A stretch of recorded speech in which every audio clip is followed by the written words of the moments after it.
Good evening students. अब हम start करेंगे आज चैप्टर सेकंड है लीनियर इक्वेशंस इन वन वेरिएबल में लीनियर इक्वेशन। तो इसके लिए सबसे पहले हम मीनिंग समझेंगे linear equation in one variable का।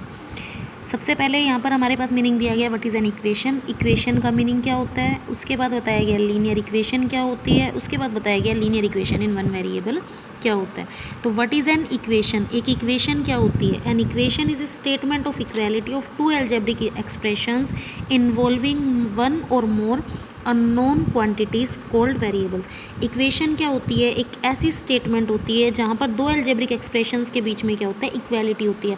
मतलब जहाँ पर हमें किसका साइन मिलता है, इक्वल का साइन मिलता है। जैसे यहाँ पर हमारे पास दिया गया है 2x² + 3 = 8, क्योंकि यहाँ पर इक्वालिटी है। दो एल्जेब्रिक एक्सप्रेशंस में यहाँ पर क्या है, इन दोनों में क्या है, इक्वालिटी है, इक्वल का साइन है। तो यहाँ पर हमारे पास ये क्या बन जाएगी, कि इक्वेशन बन जाएगी। सेम एज इट इज़ यहाँ पर भी हमारे पास ये दो एल्जेब्रिक एक्सप्रेशंस दिए गए हैं 3x - i एंड y + 7। इन दोनों के बीच में क्या है, इक्वालिटी। इक्वालिटी मतलब इक्वल का साइन। तो ये भी क्या होगी, हमारे पास एक इक्वेशन होगी। सेकंड जो नेक्स्ट एग्जांपल है, इसमें भी हमारे पास क्या दिया गया है, x² - 3x = x + 7। यहाँ पर भी हमारे पास किसका साइन दिया गया, इक्वल का साइन दिया गया है। तो ये भी क्या होगी, कि इक्वेशन होगी। तो सबसे पहले हमने समझ लिया इक्वेशन का मीनिंग। इक्वेशन क्या होती है, जिन भी एल्जेब्रिक एक्सप्रेशन में इक्वालिटी होती है, इक्वल का साइन होता है, उसे हम क्या बोलते हैं, इक्वेशन बोलते हैं। अब बात आती है लीनियर इक्वेशन की। लीनियर इक्वेशंस क्या होती हैं। तो लीनियर इक्वेशन क्या होती है, लीनियर का मतलब जहाँ पर वेरिएबल की हाईएस्ट पावर क्या होती है, 1 होती है। जहाँ पर वेरिएबल की हाईएस्ट पावर 1 होती है, उसे हम क्या बोलते हैं, लीनियर इक्वेशन। एक ऐसी equation, an equation having highest power of the variable as 1। Variable की जो हाईएस्ट पावर होगी वो क्या होगी, 1। जैसे यहाँ पर देखिए 3x + 9 = 0। वेरिएबल क्या है, x, और x की जो पावर है, x की पावर यहाँ पर कितनी है, 1। हाईएस्ट पावर 1 है। अगर यहाँ पर पावर 2 होती है तो हम इसको लीनियर इक्वेशन नहीं बोलते, क्योंकि यहाँ पर पावर 1 है। तो ये क्या हो जाएगी, लीनियर इक्वेशन बन जाएगी। यहाँ पर देखिए 5x + 2y = 10। ये भी क्या होगी, यहाँ पर लीनियर इक्वेशन होगी, क्योंकि यहाँ पर वेरिएबल x भी है और यहाँ पर तो वेरिएबल y भी है। ये दो वेरिएबल है यहाँ पर, ये वन वेरिएबल में नहीं है। वन वेरिएबल में कौन सी इक्वेशन है हमारी, 3x + 9 = 0। मान लीजिए इसी का कोई दूसरा एग्जाम्पल हमें दिया गया है। सेकेंड एग्जाम्पल हमने मान लिया, यहाँ पर सेकेंड एग्जाम्पल हमें दिया गया है 3x + 5 = 9। क्या दिया गया है, 3x + 5 = 9। तो ये भी क्या होगी, एक लीनियर इक्वेशन होगी, क्योंकि यहाँ पर क्या है, वेरिएबल की जो हाईएस्ट पावर है वो कितनी है, 1। नेक्स्ट हमारे पास मान लीजिए हमने ले लिया y + 7 = 5। तो यहाँ पर ये भी क्या होगी, एक लीनियर इक्वेशन होगी, क्योंकि यहाँ पर भी जो वेरिएबल की हाईएस्ट पावर है, वेरिएबल क्या है, y, और y की जो हाईएस्ट पावर है ये क्या है, 1। ये 7 और 5 ये दोनों क्या है, हमारे पास कॉन्स्टेंट का काम करेंगे। और ये हमारे पास क्या होगा, वेरिएबल। वेरिएबल क्या होते हैं, जिनकी वैल्यू चेंज होती रहती है, और कॉन्स्टेंट होते हैं जिनकी वैल्यू चेंज नहीं होती। वेरिएबल क्या होते हैं, जैसे जितने भी अल्फ़ाबेट्स हैं हमारे पास ABCD to XYZ, ये हमारे पास सारे क्या होता है, वेरिएबल्स। और ये हमारे पास जो न्यूमेरिकल टर्म्स होती हैं, ये हमारे पास क्या होती हैं, कॉन्स्टेंट टर्म्स। तो वेरिएबल की जो हाईएस्ट पावर है यहाँ पर कितनी है, 1। तो ये भी क्या होगी, एक लीनियर इक्वेशन होगी। नेक्स्ट हमारे पास यहाँ पर दिया गया है linear equation in two variables, sorry linear equation in one variable. क्या दिया गया है, linear equation in one variable. तो linear equation in one variable क्या होती है, हमने लीनियर इक्वेशन का मीनिंग पढ़ लिया। लीनियर इक्वेशन क्या होती है, एक ऐसी इक्वेशन जिसमें हाईएस्ट पावर 1 होती है, और अगर वो इक्वेशन सिर्फ वन वेरिएबल में, मतलब वहाँ पर सिर्फ एक वेरिएबल दिया गया, जैसे यहाँ पर इसमें दिया गया था 3x + 9, यहाँ पर सिर्फ एक वेरिएबल दिया गया था, तो ये लीनियर इक्वेशन वन वेरिएबल होगी। यहाँ पर 2 वेरिएबल्स दिए गए हैं, तो ये linear equation in one variable नहीं होगी, बल्कि ये क्या होगी, लीनियर इक्वेशन इन 2 वेरिएबल्स। मतलब यहाँ पर x एक वेरिएबल और यहाँ पर y एक वेरिएबल है, तो ये 2 वेरिएबल्स में इक्वेशन है, वन वेरिएबल में इक्वेशन नहीं होगी। तो वन वेरिएबल की इक्वेशन क्या होती है, जहाँ पर सिर्फ वन वेरिएबल होता है, एक ही वेरिएबल होता है। जैसे कि यहाँ पर है 4x - 11 = 10। यहाँ पर क्या सिर्फ एक सिंगल वेरिएबल है x। तो ये क्या होगी, linear equation in one variable, क्योंकि यहाँ पर जो वेरिएबल की हाईएस्ट पावर है वो कितनी है, 1। 3x + 2 = 12, ये भी क्या होगी, एक लीनियर इक्वेशन होगी, क्योंकि यहाँ पर भी वेरिएबल की जो हाईएस्ट पावर है वो कितनी है, 1। नेक्स्ट हमारे पास, और ये भी क्या है, वन वेरिएबल में हमारे पास जो इक्वेशन है। नेक्स्ट है 2x + 5 = 9, ये भी linear equation in one variable है, क्योंकि यहाँ पर सिर्फ एक वेरिएबल और इस वेरिएबल की हाईएस्ट पावर कितनी है, 1।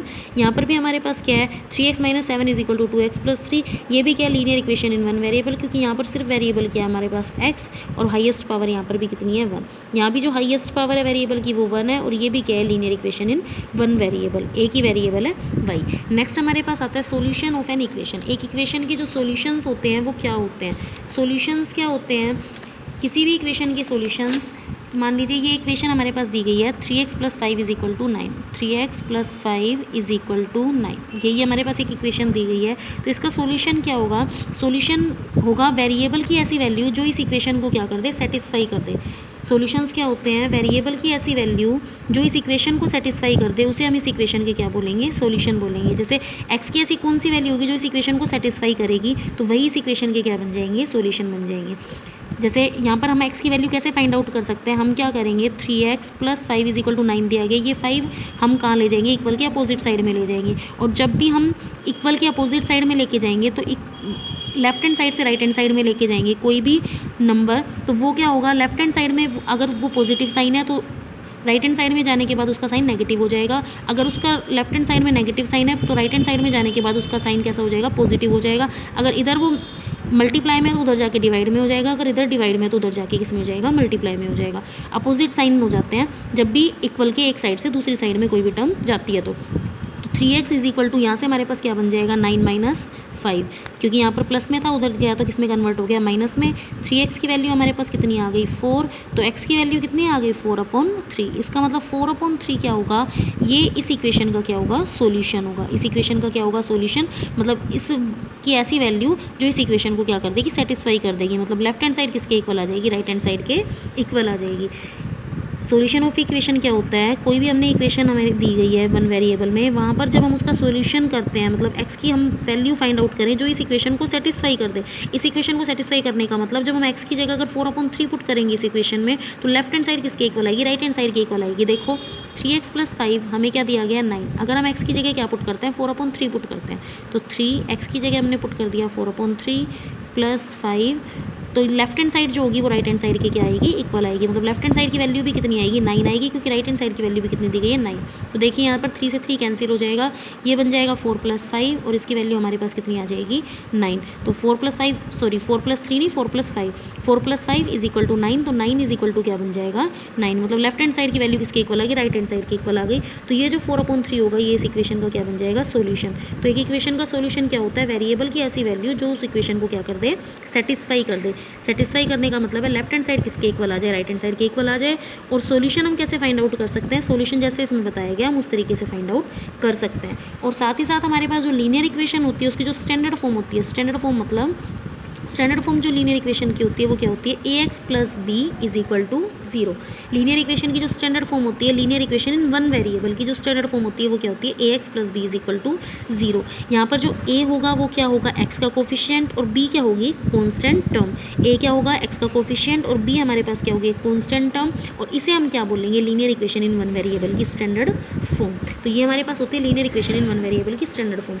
अब हमें क्या करना है, यहाँ पर जो हमारे पास क्वेश्चन दिए गए हैं उसमें हमें लीनियर इक्वेशन दी हुई मिलेगी, linear equation in one variable, और हमें उन linear equation in one variable को क्या करना होगा? सोल्व करना होगा। क्या दिया हुआ होगा हमारे पास? Linear equation in one variable दिया हुआ होगा, और हमें उनको क्या दिया करना होगा? सोल्व करना होगा।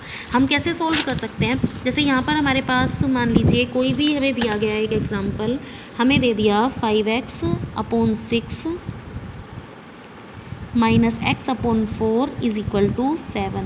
क्या दिया गया? 5x/6 -x/4 = 7। तो हम इसे कैसे सोल्व करेंगे? हमें इसको सोल्व करना है। सोल्व करना है तो मतलब हमें किसकी वैल्यू फाइंड आउट करनी है? यहाँ पर वेरिएबल की वैल्यू फाइंड आउट करनी है, और हमारा वेरिएबल क्या है यहाँ पर? x। अब x की वैल्यू हम कैसे फाइंड आउट कर सकते हैं? तो सबसे पहले देखिए, क्योंकि ये जो है ये यहाँ पर इसमें डिनोमिनेटर दिया गया है 6 और 4। सबसे पहले हम क्या करेंगे, जब डिनोमिनेटर दिया गया है तो हम यहाँ पर एलसीएम लेंगे। अब एलसीएम हमारे पास कितना आ सकता है? यहाँ से 6 और 4 का हमारे पास एलसीएम कितना होता है? 12। 6 और 4 का एलसीएम हमारे पास कितना होता है? 12। तो 12 को 6 से डिवाइड करेंगे तो कितना आएगा? 2, और 2 को 5x से मल्टीप्लाई करेंगे तो कितना आ जाएगा? 10x। कितना आ जाएगा हमारे पास? 10x। नेक्स्ट अब हम क्या करेंगे? 12 को 4 से डिवाइड करेंगे। 12 को किससे डिवाइड करेंगे? 4 से डिवाइड करेंगे, और 12 को 4 से डिवाइड करने के बाद क्या आएगा? 3, और 3 को हम x से क्या कर देंगे? मल्टीप्लाई। तो 3 को x से मल्टीप्लाई करेंगे तो यहाँ से आ जाएगा 3x, और = क्या आ गया? 7। यहाँ से हमारे पास क्या आ गया? 10x - 3x। 10x - 3x की वैल्यू कितनी आ जाएगी? 7x। 7x/12 इसकी वैल्यू हमारे पास कितनी आ गई? 7। 10 में से 3 गया, जब हम माइनस करेंगे तो 10x में से 3x जाएगा, तो x और x ये तो सेम है, तो 10 में से 3 गया तो हमारे पास 7x/12 = 7, ये आ गया। अब बताया था मैंने, जब डिवाइड में होती है कोई भी कोई भी नंबर तो वो इक्वल के अपोजिट साइड में जाता है, तो वो किस में जाता है, मल्टीप्लाई में। तो सबसे पहले हम इस 12 को हटाएंगे यहाँ से, तो 7x इज इक्वल टू, यहाँ पर 12 किस में डिवाइड में है, तो उस साइड जाएगा तो किस में कन्वर्ट हो जाएगा, मल्टीप्लाई में कन्वर्ट हो जाएगा। तो 7x की वैल्यू हमारे पास कितनी आ गई, 84। x की वैल्यू यहाँ से कितनी आएगी, अब देखिए हमें किसकी वैल्यू फाइंड आउट करनी है, x की, तो इस 7 को भी हमें यहाँ से हटाना पड़ेगा। अब 7 यहाँ पर x के किस में है, मल्टीप्लाई में, 7 किस में, x के मल्टीप्लाई में, मल्टीप्लाई में है तो ये इस साइड आएगा तो किस में कन्वर्ट हो जाएगा, डिवाइड में कन्वर्ट हो जाएगा। तो 84/7 डिवाइड में आ गया, तो यहाँ से हमारे पास जो आंसर आ गया इसका वो कितना आ गया, 12। तो x की वैल्यू यहाँ से हमने फाइंड आउट कर दी 12। तो यहाँ पर इस एक्सरसाइज में हमें इसी तरह से क्वेश्चन सोल्व करने होंगे। हमें एक इक्वेशन दी हुई होगी और हमें उस इक्वेशन को क्या करना है, सोल्व करना है। सोल्व करने का मतलब है हमें वेरिएबल की वैल्यू फाइंड आउट करनी है। तो हम इस तरह से वेरिएबल की वैल्यू फाइंड आउट कर सकते हैं।